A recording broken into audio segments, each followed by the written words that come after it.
Ẹ káàbọ̀ sórí ìròyìn ìsọnù tèní. Orúkọ tèmi ni Olúwaṣèkàn.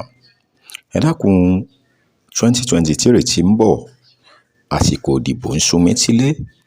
Àmọ́ ṣé Yorùbá nation, Biafra nation àbí Nàìjíríà ni wọ́n ń ronú àti dìbò fún?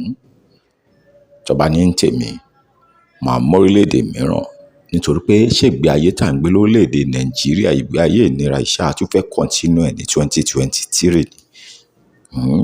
Àbínú àwọn tó lórí tó sọ pé àwọn máa ṣe ìyá àwọn máa ṣọ̀hún, àwọn tànà tó promise nǹkan ṣé wọn ò fẹ́ẹ̀lì wa. Ẹ jẹ́ á ronú dáadáa lọ́dún 2023 bá tiẹ̀ dìbò.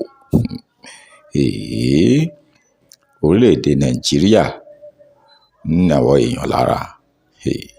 Ẹ jẹ́ á ronú dáadáa ká tó tún yàn nira fọ́dún 4 mìíràn.